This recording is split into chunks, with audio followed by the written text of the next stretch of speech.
It is 6 p.m. on Tuesday, October 4th, 2022. I will call this meeting of the Miami Township Board of Trustees, Montgomery County, to order. Would you please rise and join me in the Pledge of Allegiance? I pledge allegiance to the flag of the United States of America, and to the republic for which it stands, one nation, under God, indivisible, with liberty and justice for all. Mr. Morris. Here. Mr. Culp. Here. Mr. Posey is excused. Chief Stiegelmeyer, reading of casualties. Good evening, Board. The following is the first responder casualty list for the period of September 21st through October 4th of 2022. Deputy Sheriff Michael Hartwick, the Pinellas County Sheriff's Office in Florida, end of watch September 22nd, 2022. Senior Patrol Officer Anthony Martin, Austin Police Department, Texas, end of watch Friday, September 23rd, 2022. Everyone could please join me in recognizing a moment of silence.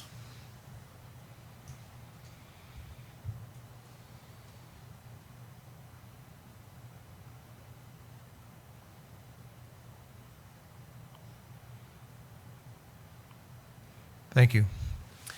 We now move into the part of the agenda for recognition of guests and presentations. Prior to bringing up Chief Barnett for a presentation on the Miami Valley School District, I'd like to welcome two guests from Chaminade Julienne AP Government class. Mr. Ty Gallegos and Miles Boston are here to witness government in action. Welcome, gentlemen. Chief Barnett.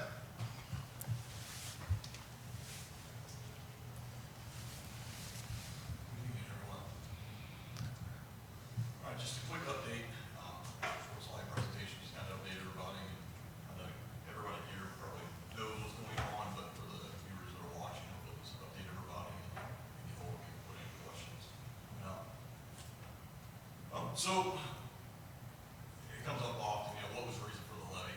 So essentially we've had 0% funding, flat funding over the last 10 years since the creation of the district. We've been running off of roughly about a $10 million budget. In that time, we've had deferred spending between 29 to 65%. Costs have gone up about 29 to 65%, so we've had to deferred spending. I'll get into that a little bit. In that time, between 2013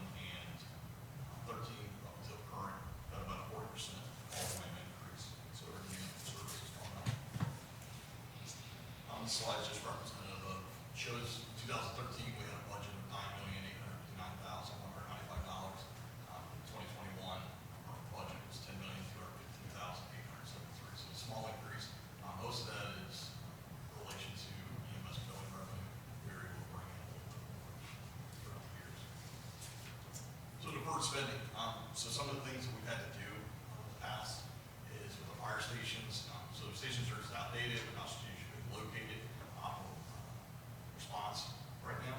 Our apparatus for fire EMS or staff vehicles are beyond their life cycle. Firefighting gear is beyond the manufacturer's recommended lifespan.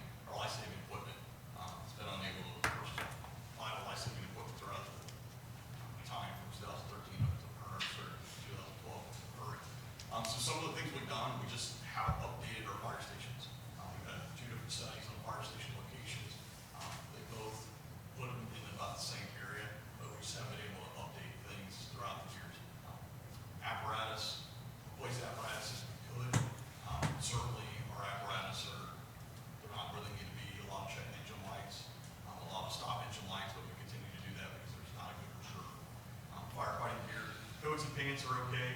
Every firefighter has those, but helmets and boots they're old. I was kind of surprised to find out we have firefighting gear that's 20 years old. Typically it should be replaced at about a 10-year mark. We're wearing firefighting gear, helmets and boots that are over 20 years old. The same thing with life-saving equipment. Just power cots, things that would help our injury rate kind of lower. Haven't been able to do any of that. Some of the other capital items. Can you elaborate a little bit? I don't want to gloss over that comment that newer equipment could reduce the injury rate of firefighters. Talk to me about that. That's right. So obviously the firefighter, paramedic, we're lifting cots up every single day. So that's knees, backs, hips. We do that quite a bit. Again, our call volume has gone up 40%. So you're looking at about 3,000 call per year increase.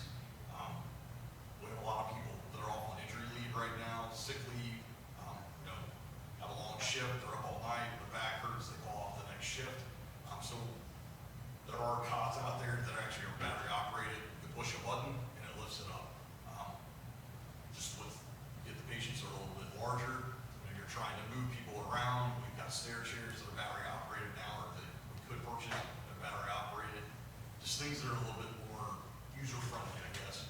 But yeah, definitely, for whatever reason, injury rates are fairly high in my Valley Fire District, and contributed to us lifting the cots up and down throughout the day. Thank you, sir. Yes, sir. So some of the other capital items, so computers and servers, things that need to be updated. Right now, our servers are outdated. That was one of the first things I was told by our IT company that we service with, that we needed to update the servers. They've just been kind of band-aiding them, pushing them back, because they couldn't afford the upgrade. Radios, that's something that there's a new system that we haven't been able to upgrade our radios, and we deferred some of our radios. So radios that will be obsolete in 2025 now, just because we didn't have the funding to get every radio up to this new standard. Cardiac monitors are just something that there's several versions that have come out, and we need to make sure that we update those and we stay on top of that. That's our 12 lead EKGs, that's defibrillation, blood pressure. Those are things that are very big life-saving equipment. Again, we talked about power cots, thermal imagers, so we can see through smoke, we can find victims, find hotspots on fires. We need to make sure we update those. Again, technology is moving faster than we're able to purchase anything. Extrication equipment. Being a busy place, having a lot of auto access, I was actually surprised at how many auto access we have. My Valley Fire District, we have to make sure we have extrication equipment on every apparatus. We have extrication equipment on some of the apparatus, but it's not as much as we need, like any stretch. And again, firefighting gear, we need to make sure that we are within that 10-year mark, the best of our ability. Again, coats and pants, everybody has one set. I prefer everybody have two sets, especially with the increased cancer rate that's synonymous with firefighters. So trying to get two sets for everybody is a priority. However, the biggest priority is making sure everybody has boots and helmets and gloves that are within standard, less than 10 years old. This slide just talks about the call volume. Again, we took roughly about 7,000 calls in 2013. We're going to be over 10,000 calls this year. We were just a little short of 10,000 last year. We were on track to definitely do over 10,000 this year. So we're looking at about a 3,000 call increase. Running out of 4 stations, that's busy. So we're the second busiest department in Montgomery County. So fire district savings, roughly if the township and the city would have kept the fire departments, we estimate it would have been about $500,000 extra per municipality. So for a total of about $10 million is what we've saved by forming the fire district. So it has been a cost savings to the citizens, but we've kind of come to that time where we're going to need to increase revenue in order to operate, buy new equipment, and to add personnel to get our fifth fire station back up. I get asked this often. So my property values went up, so why are you not getting more money? Well, in October 1976, the state said no. So they limit that. So whenever the levy goes into effect, that's all the taxes we collect. So as the property values have gone up throughout the years, when those levies are actually put in place, we still only collect when the levy was actually passed. So that's, a lot of people think that we get more money and we don't. So peer comparisons, this is something a lot of fire chiefs do. We like to compare ourselves to other municipalities, make sure that what we're doing is cost effective. So we compare ourselves to 4 different communities that are similar size to my Valley Fire District, obviously Miamisburg and Miami Township combined. So Beaver Creek Township and the city of Beaver Creek, they take roughly about 7,000 calls. They run 5 fire stations. They're doing that on about a $19 million budget. So Washington Township, which fire department, which obviously covers Washington Township and Centerville, city of Centerville, they're taking about 8,700 calls, running 5 fire stations. They're doing that on a budget of roughly about $16 million. Clear Creek Township, so just south of us, Clear Creek Fire District, I should say, which covers Clear Creek Township, the city of Spring Grove, take roughly about 4,000 calls. They're running out of 3 stations. They do that for about $10 million annually. They are building a 4th station, or they're looking at building a 4th station. City of Huber Heights, Fire and EMS, which obviously covers the city of Huber Heights, take roughly about 6,000 calls annually, running out of 3 fire stations. They're doing that on about a $9 million budget. My Valley Fire District, they're obviously only people operate 4 fire stations due to funding, but with the 5 fire stations, we have $10 million to actually operate those on a call volume of 9,950. So again, a little busy inside of all of them, same kind of fire stations that Beaver Creek and Washington Township have, and we're doing it for $6 million and $9 million less. Chief, do you have any explanation to someone who asks you why we get 30% more calls than a Beaver Creek Township? So, I'll tell you, I think one of the things that we do a lot of, we have an aging population. I don't know, honestly, I can't tell you like why Beaver Creek has less calls or why Washington Township, but I can tell you that we have a larger number of nursing homes. We have a large number of nursing homes, I should say, in this area. We do have an aging population, so 65 and over is the crux of our call volume. And again, we have a large amount of auto accidents in this area. And lift assist. So lift assist, which you think, okay, so we go out and lift somebody up, but often that ends up turning into an ambulance call. Somebody fell, they can't get up, they're either on the toilet, or they're stuck next to the toilet, or they came out of their chair, and we need to lift them up, and often that turns into a transport to the hospital. But I can't tell you why, specifically why we have a larger call volume, but I can tell you that it's obviously larger. Thank you. So this slide just kind of tells you the cost per fire station. So it breaks it down again. Beaver Creek, Washington Township, Clear Creek, and Beaver Heights with the 5 fire stations. So basically we just did the math. So Beaver Creek spends about $3.8 million per fire station. Washington Township spends about $3.2 million per fire station. Clear Creek spends about $3.3 million. Beaver Heights spends about $3 million. While the Pine Valley Fire District has the funds to be able to spend about $2 million per fire station. So per capita cost, I found this, and essentially I thought this was very, very good, and I think it actually speaks volumes. So Beaver Creek spends about $364 annually per resident. Washington Township is about $259. Clear Creek Township about $276. Beaver Heights $236. So currently, my Valley Fire District per capita cost is $197 per resident. Should this levy be approved, it would still be below 3 of our peers and very close to our 4 peer, Beaver Heights, at $240.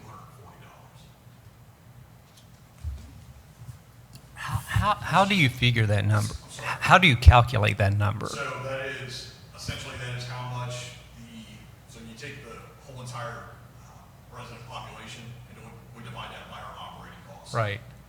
So that's how we would figure that. So I understand mathematically how you calculate it, but my taxes will go up $850 when this levy passes. So saying that my per capita cost, and I know I'm a special situation, but it's actually going to be closer to $1,000. Now, I don't know how many people are living in the houses that you're drawing the data from to get that number down that low. That's why I'm asking, unless I don't understand that number. Yeah, so essentially that's exactly, it is, if we had to spend the whole entire population, essentially that's what it would cost per resident, is what we're spending. I don't know how else to say that now. Yeah, I'm just saying it seems abnormally low. So I'd like to see exactly how I'd like to see the math on it. Okay. Yeah. Chief, you're including obviously children, Yeah, apartment complexes, everyone living in all of those units. it's the total population, so it's not households, it's total population. Right. Yeah. Yes.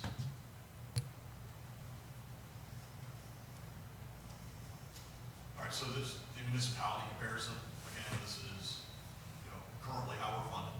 So Miamisburg, we're funded through a $3 million fire and EMS levy, and a $2.6 million general fund transfer. Miami Township is a $3.5 million fire and EMS levy, and a $3.65 million fire and EMS levy, to equate to $7.15 million. Should the levy be successful, all the levies go away, the general fund transfer from the city of Miamisburg goes away, and both Miamisburg and Miami Township residents will pay on the $11 million fire and EMS levy. So the cost for a $100,000 home, simplicity could be $1.06 per day, $32.08 per month, or $385 per year. And at the end, just if you need more information, obviously you can contact me, Brandon.Martin@MyValleyFireDistrict.org. Call my office number at 937-560-2114. Got the QR codes up here. You can scan any of those. My Valley Fire District, particular levy information, City of Miamisburg as well. And then Montgomery County, that actually takes you to the MC real estate area, so you can actually figure out what your taxes would be.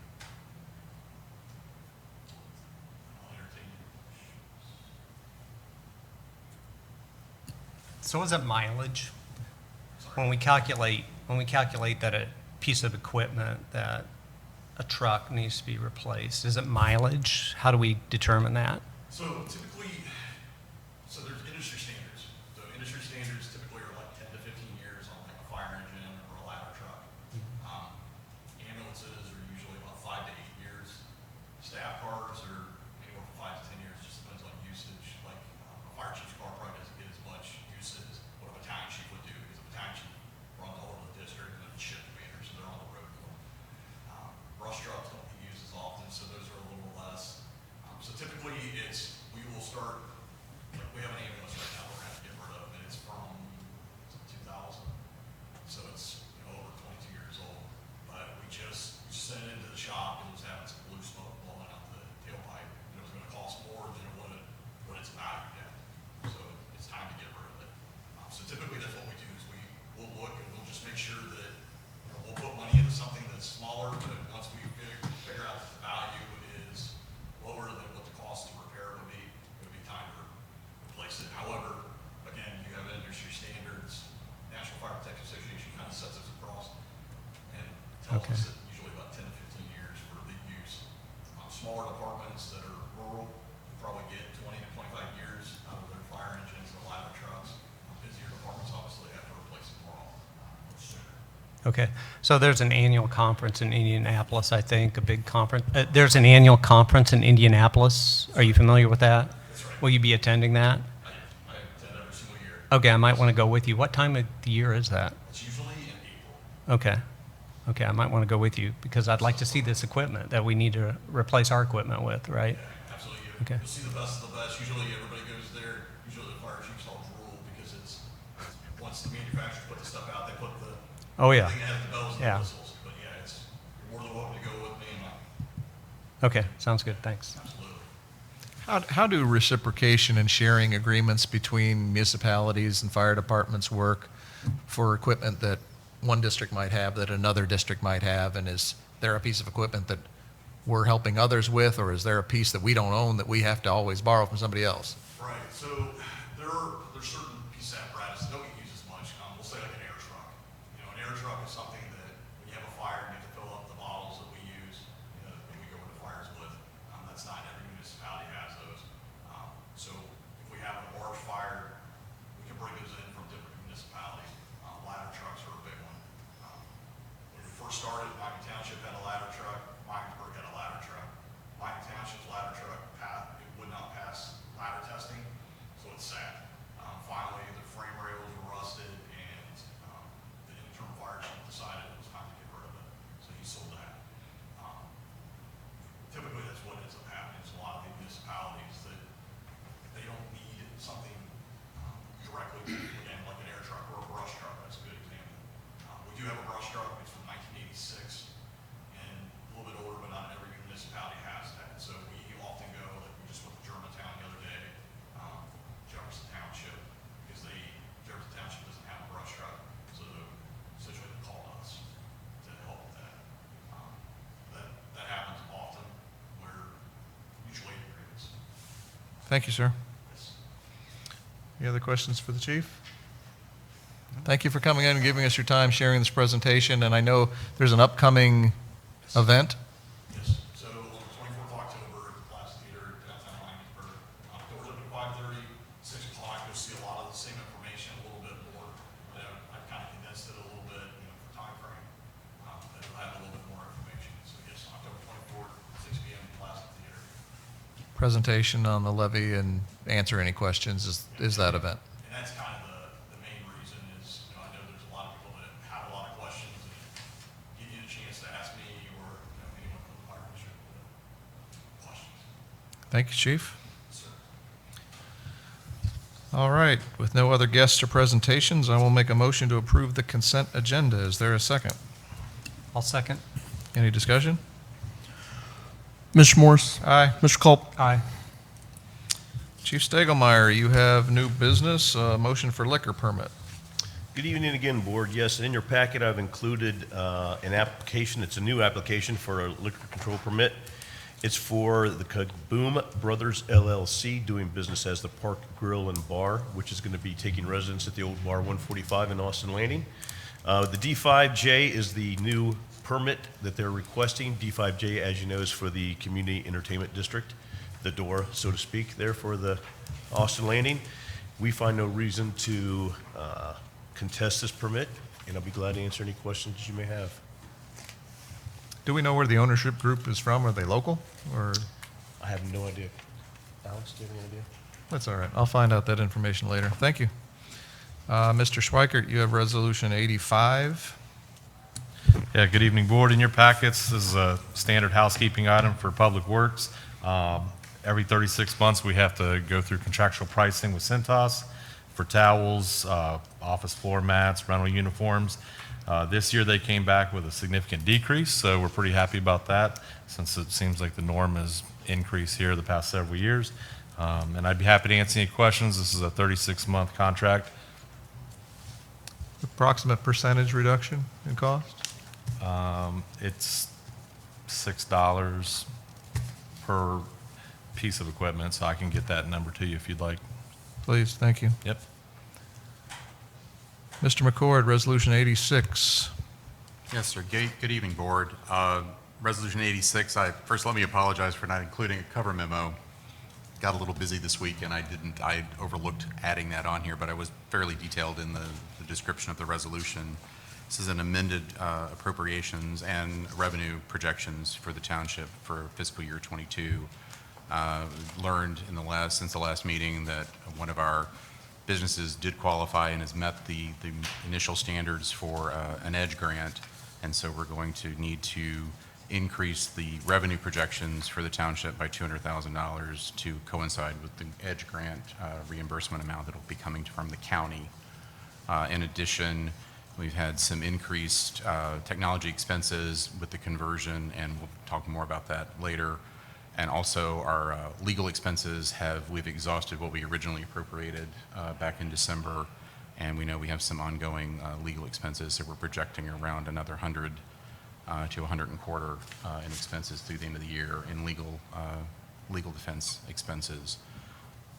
Be happy to answer any questions at this time or in the future.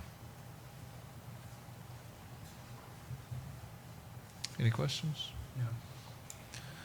All right, thank you. We will now move into the public comment period of the meeting. This is the portion of the meeting where you, the residents of Miami Township, are invited to share your thoughts with the board. Please know this time has been set aside for the board to listen to you. Your comments are valued and will be taken into consideration. The board will not engage in dialogue at this time. Presentations are limited to 5 minutes. If you will come forward, please state your name and address for the record. Is there anyone wishing to come forward with public comments?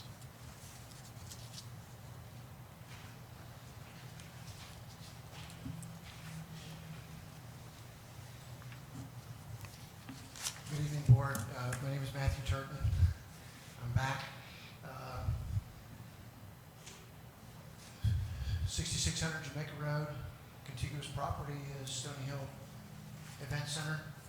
I report to you again after the last meeting 2 weeks ago, or 3 weeks ago, that we've had, again, numerous events, even though the facility has been injuncted. I'm somewhat disheartened that it's continuing. I would like the county or township or whomever has jurisdiction in the situation to enforce the injunction if possible. If that's communication between the township and the county to injunct the facility in accordance with Judge Skelton's findings back in December of 2021. I believe that would bring some attention to the situation.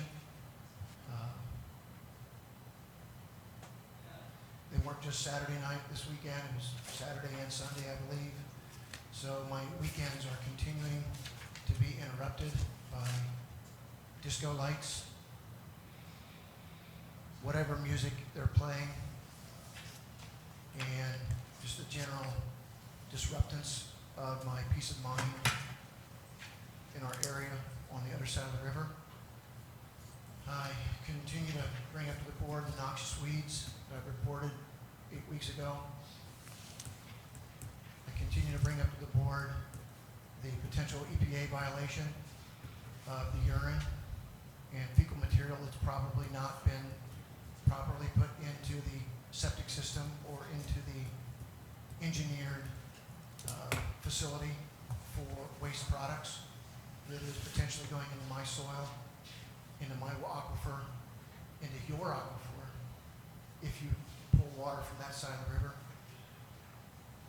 that I partake of, that my animals partake of. I continue to bring up the fact that we've got fireworks, although we've had calm nights other than the music and the lights with fireworks. So it's just the continuation of the situation.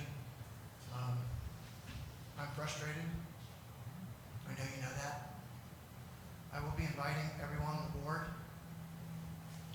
including our state representatives, our House of Representatives, and Dr. Peggy Kirk from Ohio State University, who is an ag law professor at Ohio State University, to visit the farm, including the sheriff and our police chief, to see what this is doing to our situation with the current law and the lack of the enforcement of the injunction.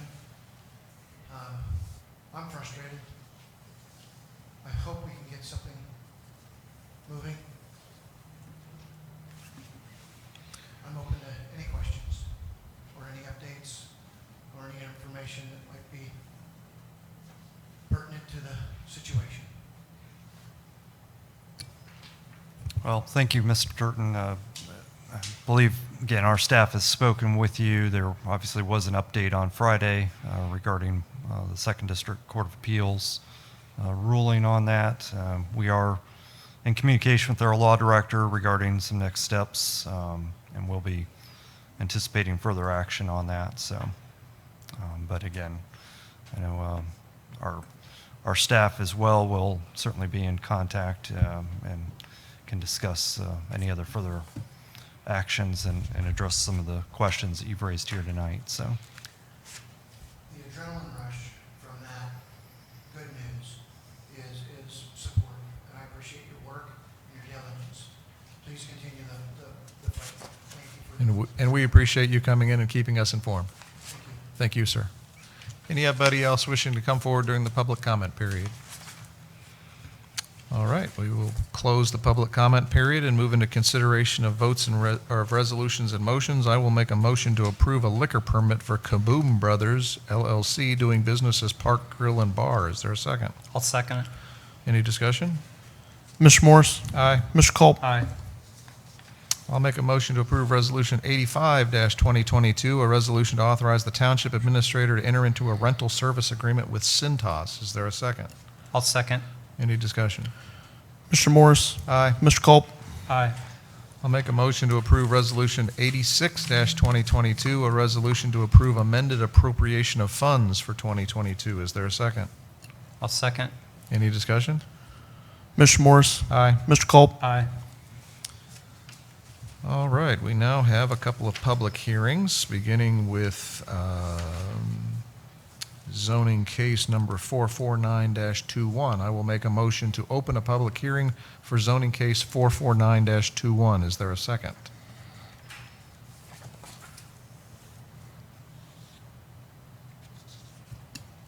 Yeah, I'll second. Okay. Any discussion? Mr. Morris? Aye. Mr. Culp? Aye. Zoning case number 449-21 is now open. The following will be the order in which this hearing will proceed. Staff will give a report. The applicant will be given an opportunity for presentation. All those in favor, proponents, will be given an opportunity to speak. All opponents will be given an opportunity to speak. The time limit of 3 minutes will be placed on each of the speakers. Please give your name and address for the board when you come forward. The board will close the public hearing prior to taking any final action. Mr. Carlson, have the legal requirements for this hearing been met? They have. You have a recommendation from the Miami Township Zoning Commission that you can review at this time? I do.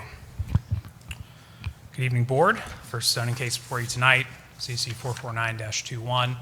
Again, a request for review of final development plan for the Mazda auto dealership, 8300 Lions Ridge Road. This is directly across the street from our government center here. The applicant has brought forward plans, full site design, that's building layout, building design, site landscaping, parking, lighting, all other required materials for a final development plan review. Again, the property is zoned in the SPPUD, Special Purpose Plan Unit Development District. This property was approved in November of 2021 for this SPPUD, which permits the use of the property as an auto dealership. Again, the property is bound by Lions Ridge, Lions and Kings Ridge Drive, as well as two users directly to the north, a bank and a restaurant. The applicant initially brought forward a draft set of plans to the Zoning Commission to be reviewed in the August meeting. In coordination with staff, staff provided comments to the applicant that there were a number of recommendations that the applicant should work on to bring the plans closer to compliance with Article 7, 43, and other required codes under the approved development standards for this plan development district. In that delay, the applicant requested a continuation to the Zoning Commission to bring back amended plans in September. The applicant prepared these plans, gave them to the staff with ample time to prepare final comments. Some other slight changes were made, and then a final draft plan set was presented to the Zoning Commission for their September Zoning Commission meeting. These plans presented were significantly improved and met the standards under the approved plan development standards from November of 2021. So first, just to take a quick look at the site, the building was pulled to the front corner of the site, as is typical for Article 7, looking at a business district having buildings that are public road facing, and putting the parking to the side or rear of the lot. They added connections to public sidewalk, and they added ample landscape islands to break up what is currently a very large swath of impervious surface. They provide additional details. They have met Article 7. They're introducing bike racks to the site. Their dumpster enclosure incorporates materials similar to that of the primary structure, just to further screen any dumpster areas. They're also screening with additional landscaping. The building elevations were amended with a pretty large difference from the original plans provided. A significant amount of brick and stone was added to the building. Brick detail was added to the main facade, the upper white portion. They are leaving a certain amount of architectural panel, which is part of their Mazda branding, but otherwise has converted all material on the facade other than glass to a brick or stone-like material, meeting and satisfying the requirements of Article 7. The lighting plan was initially provided. It was lit much more like you would imagine a standard car lot. There were very bright lights that would have created some pretty intense lighting that would have been immediately different from adjacent properties. The applicant worked and was able to provide a lighting plan that has fully satisfied the requirements of Article 7. The brightness is the same that any other business in Article 7 would have to meet, with the same color temperature and lighting design of downcast lighting with low posts that have a minimal concrete base when they're not directly in a parking field. The applicant has provided a substantial landscape plan.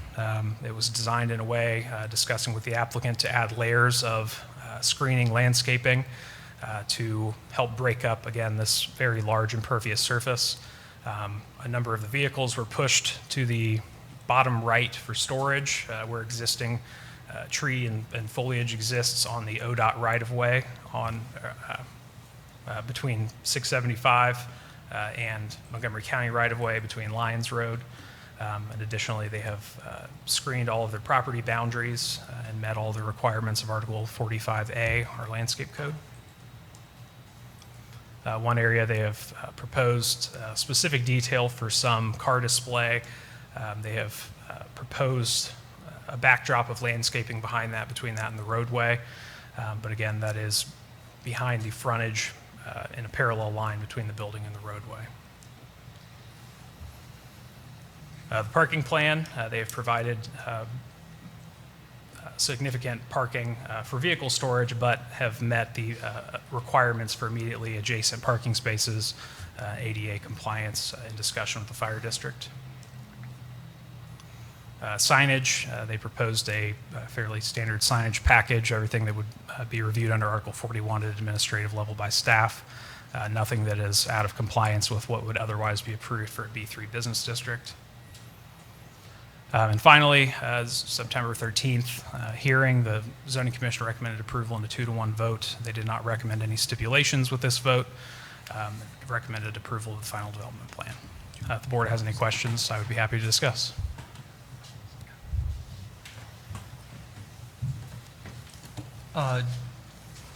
Did I see in here that the zoning commission approved it 3-0? It was 2-to-1, and if I put something else, then I apologize. I may have had a typo in a Well, let me take a look. draft document. Yeah, I believe you're correct. I believe the packet said 3-0. Yeah. Okay, I apologize for that error. Yes, So- it was a two vote for approval, 1 vote for denial. So also, second.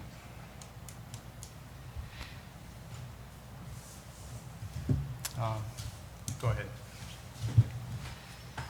Anything else from Mr. Carlson? All right, thank you. Thank you. The board will now hear from the applicant.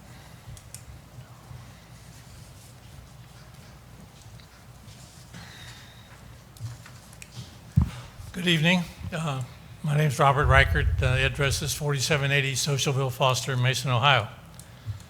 I guess the least I can say is we're excited about becoming part of the community. We really like the area, and we believe that the new business will be good for both us and in Miami Township. We have committed to joining the joint Economic Development District. We'll have approximately 50 people employed on the day we open, and we hope if things go right, after about 18 months to 24 months, we'll have up to 100 employees. So I think there will be a significant economic benefit for the township. This dealership replaces the Mazda dealership that was closed in Miamisburg, just about a mile north of here on the other side of the Dayton Mall. It was closed about 2 years ago. So it will give those Mazda owners in the area a place to get their cars serviced. I guess we're hoping that you'll go ahead and approve this. We've made significant changes, and we've got Mazda to agree to significant changes to comply with the zoning code. And again, we're really excited about being here, and we ask for your approval. So I have 2 questions. One, if this is approved this evening, what is, you said 18 to 24 months, you'd be at 100 employees, you start with 50. What is the building schedule? It will probably take a year from now to finish the building. I mean, given the fact that we're going into winter, and I understand from the contractors that it takes quite a bit of time to get steel. They have to order it, and it's going to be a while. So opening would probably be next fall, about this time, a year from now. My second question is just related to the auto industry, since you are an owner of a business. What's the current going on with supply chain and getting cars? Are we going to see full car lots anytime soon? It's a mess right now. It's been a mess for quite a while. The manufacturers continue to tell us that they'll have this supply chain issue resolved in the next 9 to 12 months. Actually, we've been hearing that for a little while, and it hasn't happened yet, so we got our fingers crossed. But the cars are available. It's simply they're not available in the quantity that we used to have. And what really happens is we get an allotment of cars, and the salespeople contact customers and say, okay, and we've got a green SUV coming in 6 weeks, and the people look at it, and they essentially buy it or order it before they see it. Then the car comes in, of course, and most of the time they take the car. If they don't take the car, that becomes a stock unit. And stock units last a week, maybe less. It's a crazy time. I've been in the business for a long, long time. You can tell by the color of my hair. I've been around a while. And it's crazy. We used to have the lots full of cars, and we used to turn down cars. The manufacturers say, okay, we want to give you 58 cars. But no, we can't take that many. We only take 40. We're going to take 80. Now, of course, we're begging them for cars because we have more customers than we have cars. But I think it'll get better, but I'm not, I'd be afraid to put a timetable on it. Thank you, sir. Okay. Any questions for the applicant? Yeah, so you're an attorney, right? Yes, sir. Okay, so did you know Terry Posey Jr. before you brought the car dealership to our community? No, I have no idea who he was. I didn't know he was an attorney until, I guess, when we first started coming here. Okay, And he's, I understand he's a litigator. Right. I'm just a transaction guy. okay, gotcha. My law practice is nothing more than running the business. I don't have clients. I don't take clients. I had a cousin get in trouble one time. I helped him out, but other than I understand that. Other than that, Help no, the family out. I don't do any That's right. typical law practice. I just do the company's business. Okay.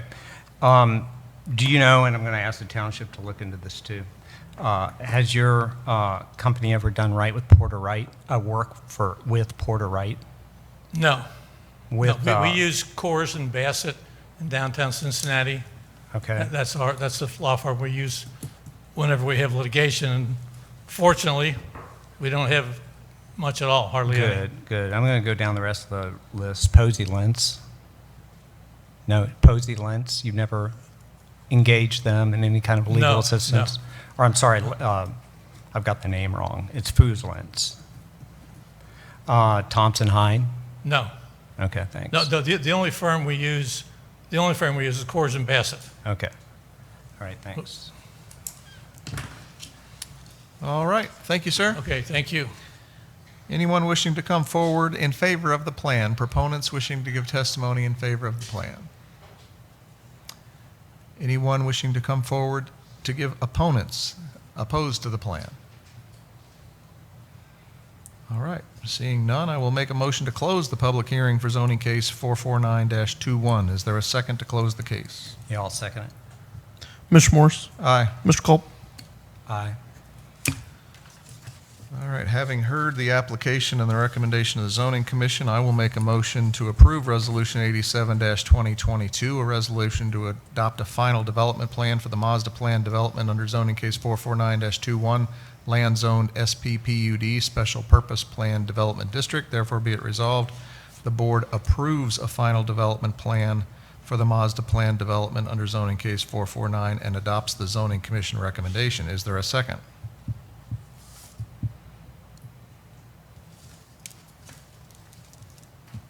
I'll second. Any discussion? Mr. Morse? Aye. Mr. Culp? No. Okay, given that we have a tie vote, 1 for, 1 against, I will push for a continuance, or since we closed the case, we'll just have to reopen it later. All right, the zoning case 449-21 is pushed to a future meeting. I will now make a motion to open zoning case 417-14. Is there a second? I'll second. Any discussion? Mr. Morse? Aye. Mr. Culp? Aye. Zoning case 417-14 is now open. The following will be the order in which the hearing will proceed. Staff will give a report. The applicant will give a presentation. All opponents and proponents will be given an opportunity to speak. A time limit of 3 minutes will be placed on each of the speakers.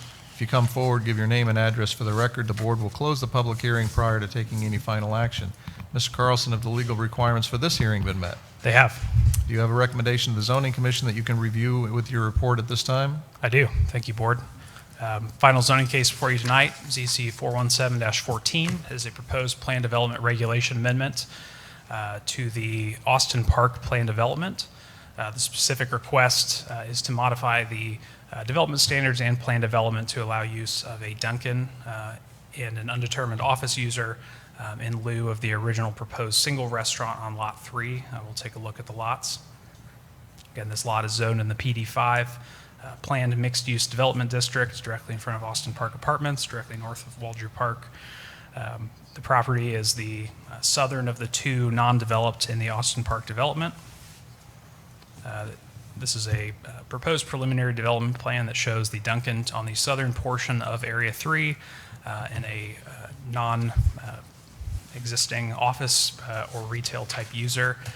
Staff has discussed with the applicant that an office user in conjunction with a coffee donut drive-through would come closer to meeting traffic count requirements according to Montgomery County and ODOT.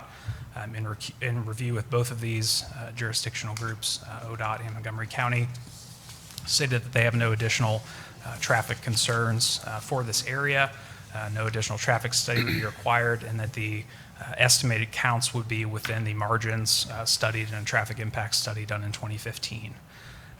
Duncan, again, is proposing to substitute this out for what was previously shown on a preliminary development plan as a Jason's Deli. This was a restaurant user that had incorporated a drive-through. Originally, a drive-through was not permitted on this lot, but for the Jason's Deli approval, it was added as a service drive around Jason's Deli. Again, here's another view of the existing lot. There is some substantial tree line, hedge line on the eastern portion of the property. The applicant, in initial discussions, has worked with staff to determine how any drive-through use would best be screened from the residents while providing good access for an outdoor patio type area that could serve as a community amenity. And furthermore, how Waldrew Park to the south will be screened to maintain a nature park field, but again, would provide access to a community outdoor patio that's directly adjacent to a bike path and could serve as a community feature. So in part of a final development plan, should this be approved, staff has recommended that a great deal of work go into making this a true community amenity rather than solely a drive-through facility, and making it a sort of quasi-bike hub along this path and adjacent to one of our parks at Waldrew Park. So again, the modification would be to allow Area 3 to be split into an A and a B use, to allow some type of office user, which would be a lower traffic impact, to accommodate for a slightly higher traffic impact coffee donut user, or alternatively, if Area 3A and 3B are utilized in the future for a single restaurant user, that could sort of default back. So a further modification wouldn't change to allow both of those use types. The property manager of Austin Park, Dobbs Ackerman, did provide some questions. Generally was supportive of the use itself, felt that it would serve the residents well to provide quick coffee use, but was concerned again about that screening and how the development standards could best provide for minimization of impact of that drive-through. And again, that is something that staff has prioritized. The comprehensive plan prioritizes and would be sure to review that as part of final development plan should the trustees feel the recommendation should stand. Another item that we had discussed was integrating more decorative sidewalks in this area. This is something we've commonly done in plan developments to elevate the level of connectivity between a site to make it feel that it's a cohesive design. We have other crosswalks, decorative crosswalks in the area that we would recommend they review to add, again, additional character and connectivity in a district. And finally, here's a draft elevation provided by the applicant, substantially used brick and other high-quality materials. Again, this is not a final design. We may work with them for some additional items, but they have confirmed that as part of final development plan, they would be happy to work to the best of their ability to meet all development standards that we hold for this development district. And finally, Zoning Commission recommended in a 3-0 vote to approve with several stipulations. One, again, to work to create a landscaping and screening plan that minimizes the impact on the residents of Austin Park and Waldrew Park. Connective and decorative design bicycle walkways, again, making this a place-making exercise for the community. Enclosing the dumpster and screening that in a way to hide that, again, from Waldrew Austin Park Apartments. and then working to find the optimal location and screening for the drive-through entrance queuing lane to reduce any impact on neighboring properties. So with that, if the board has any questions, I'd be happy to discuss. Any questions? No questions. Excellent. Thank you. Is there anyone here presenting for the applicant?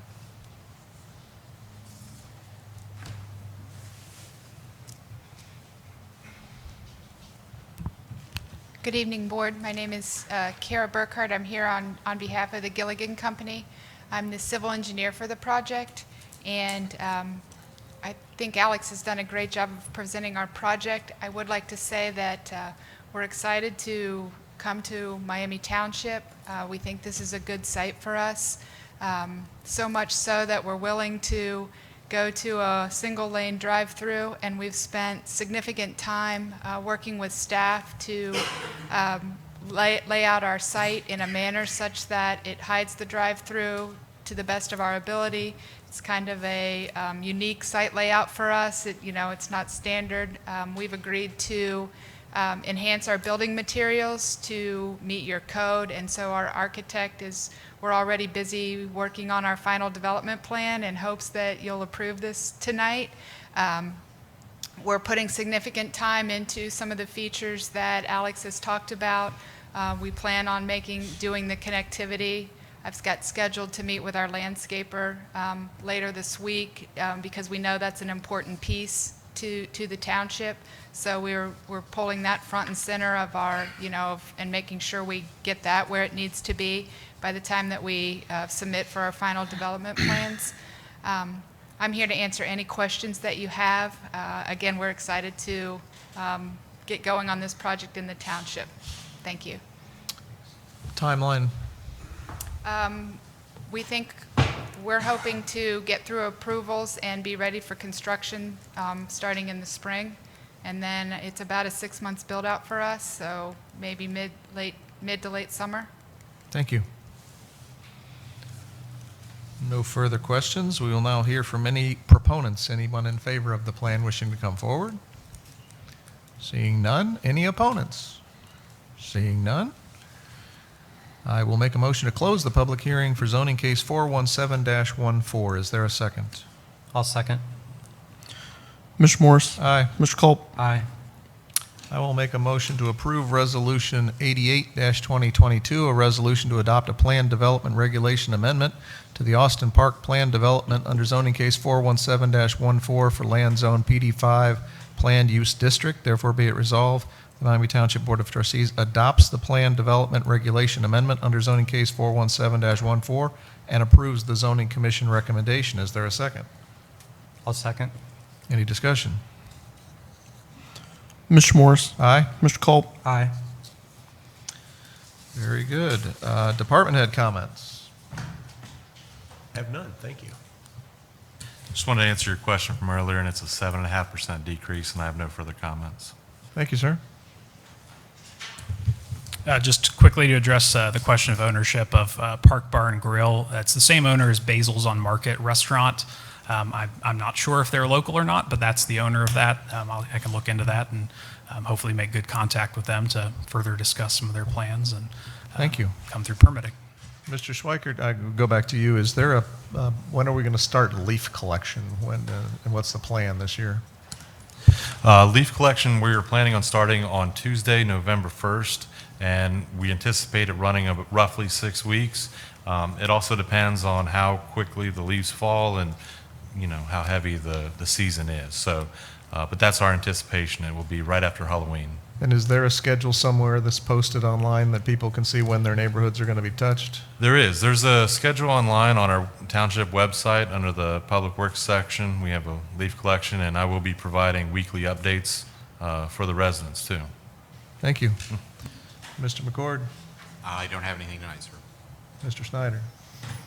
Just one announcement for the public. Again, we are pleased to be able to again hold our annual Veterans Breakfast. So that will be coming up on November 10th. That is the day before Veterans Day. Please contact our offices. There was information in the monthly newsletter that our communications coordinator put out recently. regarding this, but if you are a veteran, please contact us and make arrangements to attend that on November 10th. So, Thank you for sharing that. If we could amend what was posted, it did not include a date. So I got the announcement of the breakfast, and I presumed, like I think many did, that it was on Friday the 11th. So we will certainly get that updated. Thank you. All right, moving into elected officials' comments. Mr. Newell, I have none. Mr. Culp. Yeah, I'd just like to remind everyone that voting starts next Wednesday. And in particular, if you should be voting for judges, and you need to know who they are before you go there. I know a lot of us depend on R's and D's behind the names of the individuals in certain cases, but you won't have that for common pleas judges. So study your judges, study your candidates, and go prepared. Excellent. I have no comments. We are going to make a slight change to the agenda. We will be going into executive session first, then concluding executive session, and then holding a work session. We will be conducting no further business once we come out of those sessions. We will go straight into adjournment. So with that, I will make a motion that we go into executive session. A further change to the agenda, we will not be discussing item A, only item B. So we will go into executive session for details relative to the security arrangements and emergency response protocols for a public body or a public office if disclosure of the matters discussed could be reasonably expected to jeopardize the security of the public body or public office in accordance with ORC 121-22 subsection G6. Is there a second? I'll second. Mr. Morris? Aye. Mr. Culp? Aye. And we are going into executive session at 6:57. Thank you all for coming.